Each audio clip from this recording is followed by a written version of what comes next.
हाँ, नमस्कार दोस्तों।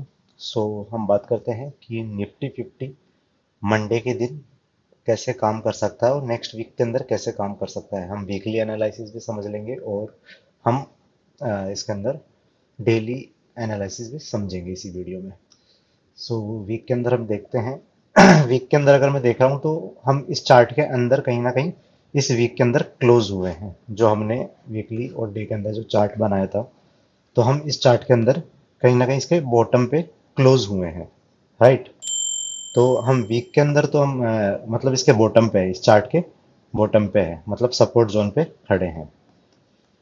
तो अब यहाँ से क्या होता है कि अगर नेक्स्ट वीक के अंदर इसका ब्रेकडाउन करता है तो नीचे एक बड़ी एक रेड कैंडल देखने को हमें मिल सकती है, एक डाउनफॉल देखने को मिल सकता है।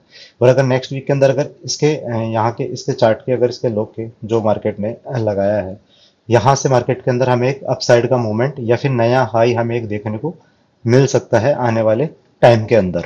सो ये तो हुआ हमारा वीक का डिस्कशन। तो अभी चलते हैं डेली एनालिसिस के अंदर, डेली के अंदर कि मंडे के दिन मार्केट कैसे काम कर सकती है। मैंने आपको बोला था कि आ, हमने कंटिन्यूअसली 4 दिन तक बैक टू बैक प्रॉफिट कमाया था। हमने लास्ट वीक के अंदर डिस्कशन किया था, जब मार्केट यहाँ कहीं पे थी तो हमने ये सोचा था कि कहीं ना कहीं मार्केट इस बॉटम तक आएगी, और मार्केट ने एग्जैक्ट वैसे ही सेम किया। हम बैक टू बैक यहाँ पे अपने हमारे ट्रेड विनिंग रही, यहाँ पे विनिंग रही, यहाँ पे विनिंग रही, है ना। तो हम बैक टू बैक यहाँ पे 4 दिन तक अच्छे खासे प्रॉफिट में रहे। बट मार्केट क्या करती है, इजीली नॉर्मल ट्रेडर को प्रॉफिट देती नहीं है। जो रिटेल ट्रेडर होता है ना, उसको प्रॉफिट देती नहीं है। तो क्या किया मार्केट ने यहाँ पे, एक सिंपल सी बात है, एक पैसा छीनने का काम किया। और मैंने आपको ये भी बोला था कि अगर मार्केट एक दिन अगर ऊपर बढ़ेगी, अगर मार्केट एक दिन ऊपर जाएगी, तो मैं उसको छोड़ दूंगा, मैं उसको अवॉइड कर दूंगा, है ना। तो उसका रीजन यही था कि अभी भी मैं एक दिन और छोड़ूंगा, अगर मार्केट को अगर ऊपर जाना है तब भी मैं एक दिन के मार्केट को और छोड़ूंगा, जब तक मैं श्योर नहीं हो जाऊं कि हाँ मार्केट अब यहाँ से अपसाइड जाने वाली है।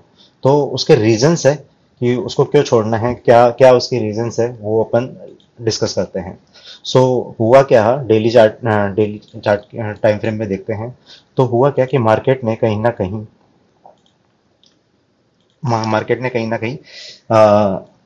यहाँ पे इस चैनल का ब्रेकआउट दिया, राइट। यहाँ पे कहीं ना कहीं ब्रेकआउट मिला हमें। अब हुआ क्या, उसके बाद में मार्केट ने एक गैप डाउन ओपन होकर मार्केट ने एक बहुत ही बड़ी ग्रीन कैंडल खड़ी कर दी, और मार्केट कहीं ना कहीं इसी चैनल के अंदर आके हमें वापस क्लोज हो गई। तो ये ब्रेकडाउन फेलियर भी हो सकता है या सक्सेस भी हो सकता है ना। तो मार्केट जब किसी चैनल का ब्रेकडाउन करती है तो उसको रिटेस्ट करने के लिए ऊपर जाती है, सिंपल सी बात है ना। और अगर अब वो कैसे कंफर्म होगा कि मार्केट यहां से वापस नीचे की तरफ आएगी या यहां से सीधा ऊपर की तरफ नया हाई लगाने जाएगी।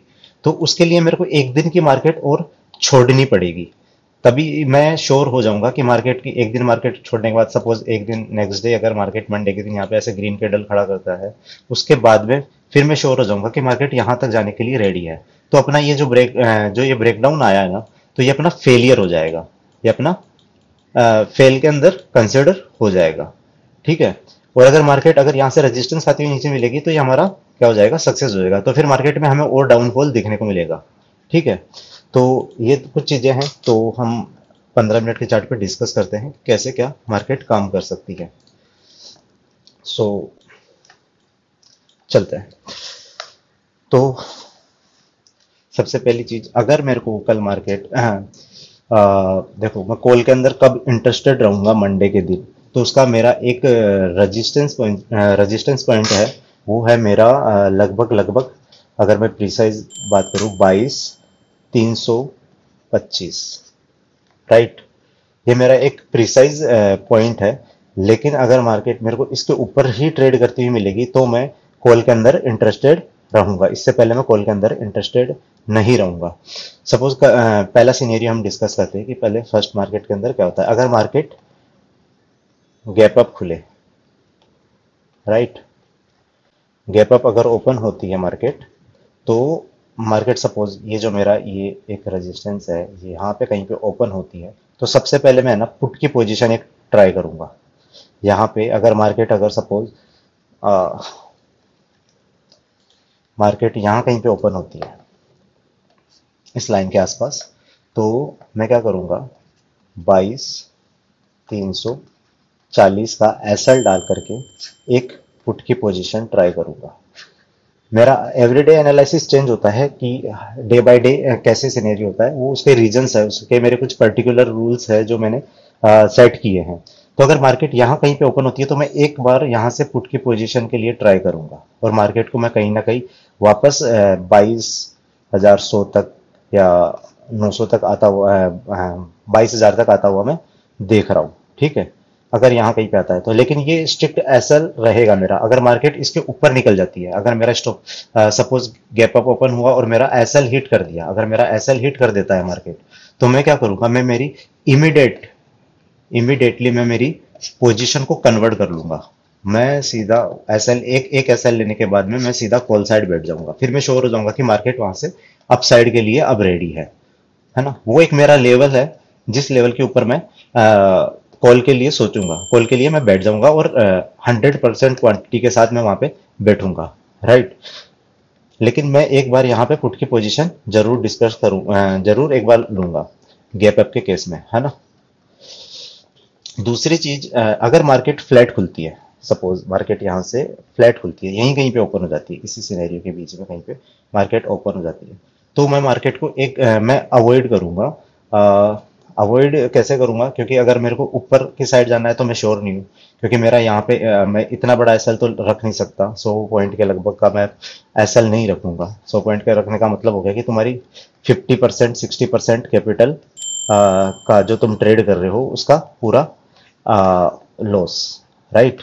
तो इतना बड़ा मैं एसएल रखूंगा नहीं। यहाँ से मार्केट हो सकता है अप साइड भी चली जाए, हो सकता है डाउन साइड भी आ जाता है, डाउन साइड भी आ जाए। लेकिन डाउन साइड आएगी तो मैं ट्रेड कहाँ पे ट्राई करूंगा, अगर मार्केट 22,000 को अगर मार्केट ब्रेक करती है और फ्लैट खुलने के बाद में और 15 मिनट उसके वहां पे नीचे ट्रेड करती हुई मेरे को मिलती है, उसके बाद में मैं पुट के लिए आऊंगा और कहीं ना कहीं ये लोअर पॉइंट के पास तक मेरे टारगेट रहेंगे, इस लोअर पॉइंट के आसपास मेरे टारगेट रहेंगे। ये हो गया फ्लैट का केस, राइट।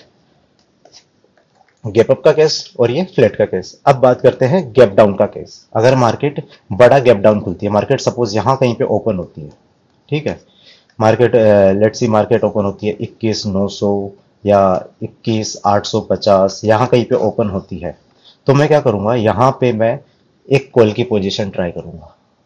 देखना तीनों के अंदर सिनेरियो अलग है ना। गैप अप के अंदर मैं एक बार पुट के ट्राई करूंगा, लेकिन जैसे मेरा अगर एसएल हिट होता है तो मैं कॉल के अंदर कन्वर्ट हो जाऊंगा अपनी पोजीशन को लेके। लेकिन गैप डाउन के अंदर मेरा एक थोड़ा रिवर्सल है कि मैं यहाँ पे एक कॉल की पोजीशन ट्राई करूंगा और मेरे को पता है इस चैनल के आसपास तक का मैं मेरा टारगेट कहीं ना कहीं रखूंगा, ठीक है। ये गैप डाउन का केस है। और अगर गैप डाउन के केस में होता क्या है, अगर मार्केट गैप डाउन हो जाए और उसके बाद में जो ये प्रीवियस डे का या प्रीवियस वीक का ये जो लो है उसको ब्रेक कर दे, सपोज उसको भी ब्रेक कर दे और नीचे चलने लग जाए, तो फिर मैं कम क्वांटिटी के साथ, सपोज जैसे अगर मैं 5 लोट के साथ ट्रेड कर रहा हूँ या 10 लोट के साथ ट्रेड कर रहा हूँ, वहां पे मैं 1 लोट के साथ ट्रेड करूंगा और स्ट्रिक्ट एसएल के साथ ट्रेड करूंगा, है ना। और मैं नीचे के साइड के लिए जाऊंगा, लेकिन वो कंडीशन ये है कि मेरा ये लो प्रीवियस वीक का जो मेरा लो है उसका ब्रेक होने के बाद ही मैं ये ट्रेड करूंगा, है ना। लेकिन गैप डाउन के केस में मैं उस लो का एसएल डाल के एक बार कॉल साइड जरूर बैठूंगा, है ना। अब होता क्या है, अगर मैं बात करूं कि जो न्यू न्यू ट्रेडर जो होते हैं ना, न्यू ट्रेडर, है ना, मार्केट का कुछ रूल है। न्यू ट्रेडर क्या करते हैं, है ना, गिरती हुई मार्केट में, वन साइड मार्केट के अंदर, है ना, बहुत पैसा कमाते हैं, चाहे से उसको मार्केट की नॉलेज हो या ना हो, है ना। क्योंकि उनको पता है कि मार्केट गिर रही है, गिर रही है, गिर रही है, गिर रही है, गिरती रहेगी, पता नहीं आज तो मार्केट कहाँ से कहाँ चली जाएगी, कौन से खड्डे में गिर जाएगी। तो वो बैठे रहते हैं और वो रिटेल ट्रेडर पैसा कमाते हैं उसके अंदर। तो मार्केट वो पैसा रिटेल ट्रेडर से हमेशा छीनती है। मार्केट क्या करती है कि मार्केट कैसे पैसा छीन सकती है, मार्केट या तो फुल्ली वोलेटाइल हो, सिंपल सी बात है, तो वहां पे रिटेल ट्रेडर टिक नहीं पाता, रिटेल ट्रेडर के थप्पड़ पड़ते हैं। फिर थप्पड़ इन द सेंस मार्केट थप्पड़ मारता है ना, कि मार्केट रिटेल ट्रेडर यहाँ पे देखेगा कि अरे इतनी बड़ी ग्रीन कैंडल बन गई, वो कॉल के लिए बैठता है, लेकिन 2-4 मिनट बाद में मार्केट एक बड़ी रेड कैंडल बना देता है, तो यहाँ पे प्रॉफिट, यहाँ पे लॉस, यहाँ पे प्रॉफिट, यहाँ पे लॉस, वो यहाँ से कॉल के लिए बैठेगा, यहाँ से फिर वो जब लॉस दिखेगा तो उस पोजीशन से निकलेगा और फिर यहाँ से गिरने के लिए, पुट के लिए बैठेगा, तभी मार्केट ऊपर चली जाएगी। तो होता क्या है कि मार्केट रिटेल ट्रेडर से पैसा इस तरीके से छीनती है, उसको थप्पड़ मार मार के छीनती है, उसकी रेली बना देती है, एक तरीके से उसको चक्री कर देती है। सो उस चीज़ का ध्यान रखना है हमें कि हाईली वोलेटाइल के अंदर, मार्केट के अंदर कैसे ट्रेड करना है और कैसे नहीं करना। तो इसीलिए मैंने एक दिन आपको बोला था कि एक बार के लिए हम अप साइड के लिए, अगर ग्रीन कैंडल बनती है तो हम एक दिन के लिए मार्केट को अवॉइड करेंगे। सो हमने 3 सिनेरियो डिस्कस किए हैं। तो तीनों सिनेरियो अगर आपको सही लगे तो चैनल को सब्सक्राइब कीजिएगा, वीडियो को लाइक कीजिएगा और शेयर कीजिएगा। Thank you very much.